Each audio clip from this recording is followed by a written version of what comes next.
The warrior in the back row. The lights in the assembly hall dimmed until only the massive holoscreen glowed, and 300 cadets fell silent as one. Commandant Elvira Thess stood at the podium, her tall frame rigid, her pale eyes scanning the rows before she spoke. "What you are about to see is classified," she said. "You will not discuss it outside this room. You will not speculate about it in your quarters. You will watch, and you will understand what survival actually costs." The screen flickered to life. Grainy footage, shot from a helmet camera, showed a perimeter wall collapsing under artillery fire. Smoke rolled across broken ground. Alarms screamed somewhere in the recording, tinny and distant. Then a figure appeared, moving through the wreckage with a rifle held low, ducking behind a fallen support beam as debris rained down. The figure was small. Human-sized, though the armor obscured every identifying feature. What the footage showed next made even the toughest cadets in the room go still. The figure did not retreat. Did not call for backup. Instead, she moved forward, into the collapsing perimeter, toward the enemy line, alone. For the next 4 minutes, the recording showed a single soldier holding a position that should have required a full platoon. She used the terrain like it was an extension of her own body, anticipating each attack a half-second before it came, conserving ammunition, conserving movement, never wasting a single motion. When reinforcements finally arrived, they found her standing over the wreckage of an enemy strike team, breathing hard, alive, having bought enough time to save 400 people sheltering behind that wall. "This is corporal designation withheld," Commandant Thess said, as the recording froze on a blurred, smoke-streaked silhouette. The Halcyon Ridge incident.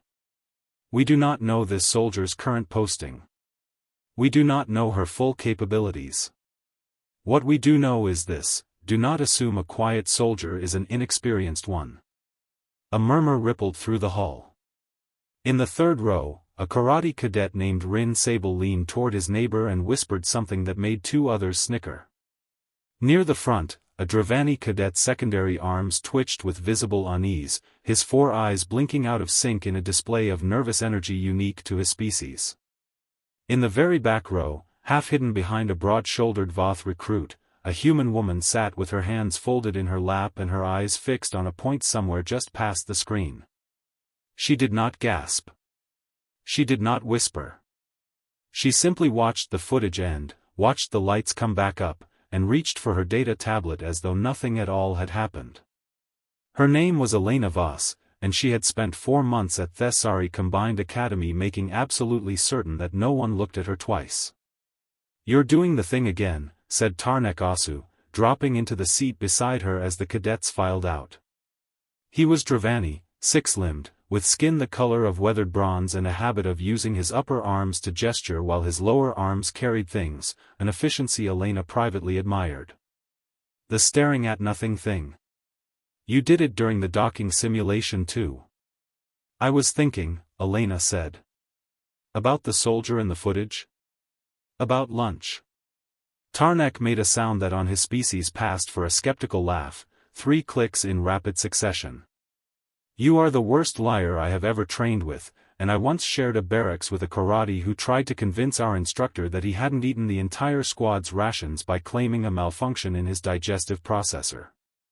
Elena allowed herself a small smile, because a small smile was safer than silence, and silence invited questions. "Maybe I just don't find secret warriors as interesting as everyone else does." Everyone finds secret warriors interesting. It is a biological universal. Tarnek fell into step beside her as they crossed the corridor toward the training wing, his 4 legs moving with a fluid, unhurried gait that always made Elena feel like she was rushing even when she wasn't. "Sable thinks it's a hoax. Says the Academy staged it to scare the new cohort into working harder. Sable thinks a lot of things. Sable thinks humans are a diversity requirement the Concord forced on the Academy against everyone's better judgment," Tarnek said, more quietly now. "He said it to Instructor Braun's face last week. Braun did not appreciate it." Elena said nothing. She had learned, over 4 months, that saying nothing was almost always the correct response to Rin Sable. He was loud in the way that certain species mistook for confidence, and he had decided within his first week that humans, soft-skinned, short-lived, comparatively slow, did not belong among the Academy's combat cadets. Elena had let him believe whatever he wanted. It cost her nothing, and it kept his attention pointed somewhere other than at her file. Her file, if anyone bothered to read it closely, was a masterpiece of unremarkable detail. Corporal, honorably discharged, logistics and supply coordination, no combat citations. It was, in the way that the best lies always were, almost entirely true. She had worked logistics. For 2 years, before Halcyon Ridge, before the world she'd known got flattened into rubble and screaming, before 11 minutes of her life reshaped everything she understood about herself. She did not think about those 11 minutes often. She had trained herself not to. But sitting in that darkened hall, watching smoke roll across a familiar stretch of broken ground, she had felt her pulse do something it hadn't done in months, spike, then settle, then spike again, an old rhythm her body remembered even when her mind tried not to. The training simulation that afternoon was supposed to be routine. Squad tactics, urban environment, non-lethal engagement rounds.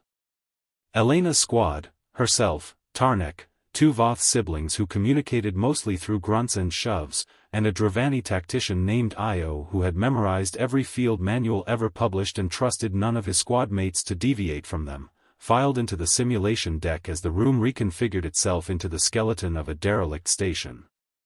Objective is the Central Data Core, Instructor Braun said over the comm, her voice carrying the flat, bored cadence of someone who had run this exercise 400 times. Standard hostile resistance. Move fast, minimize exposure. Io took point, calling formations by the book, each step measured against a mental checklist only he could see. 40 meters in, the corridor split. He called the left fork without hesitation, statistically favored approach, minimal blind corners. Elena felt the air shift before anyone else did. A faint pressure change, the kind that meant a door somewhere down the right corridor had recently opened, or was about to. Not left, she said quietly. Io didn't turn around. The manual specifies left fork approach minimizes exposure to. There's a pressure differential. Something moved down the right side recently. Left is a kill box. You've read the manual for 4 months, said one of the Voth siblings, not unkindly, just certain. Io has studied tactics his whole life. They went left.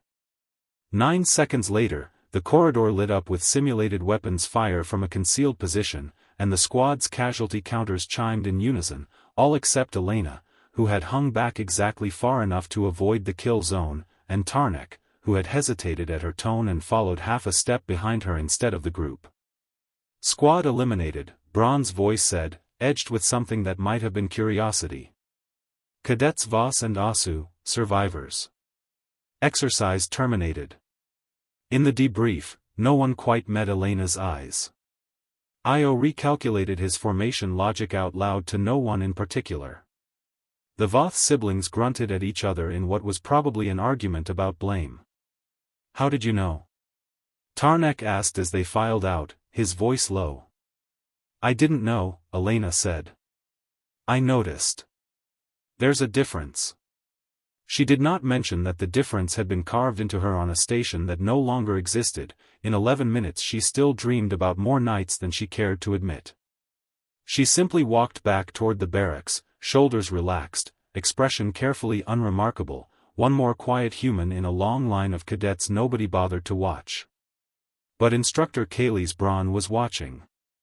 She stood at the observation window long after the deck had cleared, scrolling back through the simulation sensor logs, replaying the 12 seconds before the ambush triggered, the moment a small, unremarkable human had gone still, read the air itself like a language, and quietly saved the only 2 people who listened to her. Braun pulled up Elena Voss's personnel file. Logistics. No combat record. She stared at it for a long moment, then opened a second window beside it, a classified file she'd been given clearance to review 3 days earlier, in preparation for an incident debrief that had never quite closed. Halcyon Ridge Incident. Corporal designation withheld. The timestamp on Elena's discharge paperwork was 4 days after the footage had been recorded. Braun closed both files, sat back in her chair, and allowed herself, for the first time in a long career of not being surprised by much, to feel genuinely unsettled. What the quiet ones carry. Instructor Braun did not sleep well that night, and by the time the Academy's morning alarm chimed through the corridors, she had made a decision she wasn't entirely sure was wise. She would say nothing yet. Not to the Commandant, not to the review board, not even to Elena Voss herself. A soldier who had spent this much effort staying hidden had earned, at minimum, the chance to explain herself before anyone else made that choice for her. Elena, unaware of the quiet storm gathering around her file, spent the morning in exactly the way she spent every morning, early to the mess hall, seated at the edge of the room where she could see both exits, eating with the efficient, joyless economy of someone who had once gone 3 days without food and never quite unlearned the habit of finishing every meal completely. "You look tired," Tarnek said, sliding into the seat across from her with a tray piled high enough to feed 2 Dravani, which, given his species' metabolism, it more or less was. "I'm always tired. It's the human condition." "Is it the simulation?" Io has not stopped talking about probability distribution since yesterday. "I believe he intends to rewrite the entire tactical manual out of spite." Elena almost smiled. "Let him. He'll be a better officer for it eventually. You could have told him more clearly why you knew. About the pressure differential." "I did tell him." "You told him 3 words and let him assume the rest," Tarnek said, not unkindly, for eyes fixed on her with the particular patience of someone who had decided, against all early evidence, that this quiet human was worth understanding rather than simply tolerating. "You do that. Give people the smallest true thing instead of the whole one." Elena set down her fork. "Sometimes the smallest true thing is all anyone needs. And sometimes it isn't enough to explain a person," Tarnek said, and there was no accusation in it, only the soft, patient curiosity of a friend circling closer to a door he suspected was locked for a reason. Elena did not answer.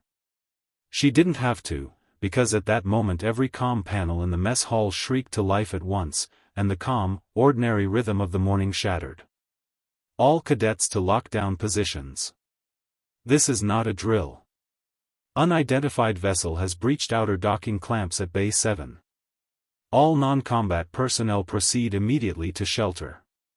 The mess hall dissolved into motion, chairs scraping, trays abandoned, cadets of 6 species converging on the exits in a current Elena had no intention of joining.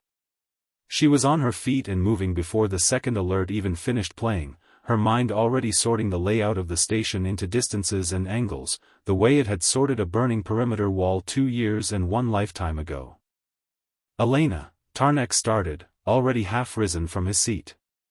"Get to shelter," she said, not unkindly, already 3 steps away. "Please." "Where are you going?" She didn't answer, because she was already gone, moving against the tide of panicked cadets with the same quiet, economical precision that had once carried her alone through a collapsing wall of smoke and fire. Bay 7 was 11 decks away. The Academy's response team, still organizing, would take 6 or 7 minutes to mobilize a proper counterboarding unit. Elena had learned, a long time ago, that 7 minutes was an eternity when armed intruders had already breached a hull full of unarmed people. She reached a maintenance access hatch she had mapped in her first week, not out of any plan, just habit, the same habit that had her memorizing every exit in every room since Halcyon Ridge, and dropped into the service crawlway that ran beneath the Academy's public corridors. Behind her, distantly, she heard Instructor Braun's voice cutting through the calm chatter, sharp with an urgency that hadn't been there in any simulation. "Security team, status. I need eyes on Bay 7, now." The crawlway spat her out 2 decks below the boarding site, into a maintenance corridor lit only by amber emergency strips. She could hear voices ahead, low, clipped, speaking a dialect she recognized instantly, the flat military cadence of the same faction that had turned Halcyon Ridge into a graveyard. Not pirates, as the panicked rumors in the mess hall had already begun to claim. Something worse. Something with a grudge against the Concorde's fragile new alliance with humanity, and an academy full of unarmed cadets sitting directly in its path. She counted 6 of them through a service grate, for holding position near what she guessed was the academy's primary data vault, 2 working the access panel on a secondary door, trying to override it for what was almost certainly an extraction route. 6 against 1, and she had nothing but a multi-tool clipped to her belt and 11 minutes of memory she had spent 2 years trying not to need again. She did not charge in. That was the lesson nobody at any academy in the galaxy seemed able to properly teach, that courage without patience was simply a faster way to die. She watched instead. She listened. She found the gap, the way she always did. The 2 intruders at the access panel had their backs to the maintenance grate, focused entirely on the door in front of them, certain that the real threat, if it came, would come from the corridor beyond, not from the floor beneath their boots. She moved through the gap in absolute silence. The first intruder went down before he registered the movement at all, the makeshift edge of the multi-tool finding the gap in his armor at the base of the neck. Not lethal, the Academy's training had rewired her instincts toward restraint even now, but enough to drop him hard and soundless onto the deck plating. The second turned half a second too late, already reaching for his weapon, and Elena was already past him, using his own turning momentum to put him into the wall. That left 4, and they had heard nothing yet, which meant she still had the only advantage that had ever mattered on Halcyon Ridge. They did not know she was there. She moved along the shadowed edge of the corridor, cataloging sightlines, counting the rhythm of their attention the way she had once counted the rhythm of an entire enemy platoon's suppressive fire, a language she had learned in blood and never forgotten. The nearest one shifted his weight, glanced toward the vault door, glanced away. Elena closed the distance in 4 unhurried steps and put him down with the flat of her palm against the base of his skull, catching his weapon before it clattered to the floor. The last 3 turned as one, alerted at last by some shift in the air she hadn't quite managed to erase, and for the first time in 2 years, Elena Voss stood in the open, facing armed hostiles, with nothing between her and them but 4 months of carefully maintained invisibility about to come apart. Human, one of them said, in accented Concorde trade speak, more surprised than alarmed. This facility has no combat garrison. You are a cadet. I am, Elena agreed. Then you should be hiding. I was, she said, and moved. What followed was not a fight so much as an ending. She had learned, on a burning station 2 years ago, that a fight prolonged was a fight mismanaged, and she did not intend to prolong this one. She used the confined corridor the way she'd used the collapsed wall at Halcyon Ridge, letting the intruders' numbers work against them in a space too narrow for more than one to engage her at once. 90 seconds later, all 3 lay disarmed and unconscious on the deck plating, and Elena Voss stood alone among 6 unconscious hostiles, breathing hard, her hands steady in a way that surprised no one more than herself. The Academy's response team arrived 4 minutes later to find the crisis already over, and Instructor Braun arrived 30 seconds after that, having sprinted the last 2 decks the moment the sensor logs told her exactly which cadet had gone off comms and dropped into a maintenance shaft during a hostile boarding action. She found Elena kneeling beside the 4th intruder, checking a pulse with the same quiet, practiced economy she brought to everything, and for a long moment neither of them said anything at all. Corporal designation withheld, Braun said finally, very quietly. Halcyon Ridge. Elena did not deny it. She simply looked up, and for the first time in 4 months, let someone see exactly how tired she actually was. I was hoping, she said, that nobody would need to find out. By the time the story reached the cadet barracks, filtered, as these things always are, through 6 different retellings before it settled into something like the truth, Rin Sable had gone very quiet indeed, and Tarnek Asu sat on the edge of Elena's bunk with an expression that mixed relief, mild betrayal, and enormous curiosity in roughly equal measure. You could have told me, he said. I could have, Elena agreed. I didn't want to be the warrior from the footage. I wanted to be the quiet cadet who ate lunch across from you and asked stupid questions about Dravani etiquette. For 4 months, I got to be that person instead. Commandant Thess, when she summoned Elena the following morning, did not ask her to stand at attention, and did not open with a reprimand. She simply gestured to a chair, poured 2 cups of something warm and unfamiliar, and studied the young woman across from her with the particular respect reserved for soldiers who had learned, the hard way, exactly what strength was allowed to look like. "You saved 400 people at Halcyon Ridge," Thess said. "And 6 unconscious intruders and an entire vault of classified data yesterday. And in between, you sat in the back row of my assembly hall and let 300 cadets believe you were nobody in particular." "I wasn't hiding because I was ashamed," Elena said. "I was hiding because the last time everyone knew what I could do, they stopped seeing me. They only saw the footage." Thess considered that for a long moment, and something in her stern expression softened, just slightly. "Then perhaps," she said, "it's time this academy learned to see both." Elena did not have an answer for that yet. But for the first time in 2 years, sitting in a quiet office with warm cup between her hands and a friend waiting outside who already knew and hadn't run, she thought she might, eventually, be willing to try.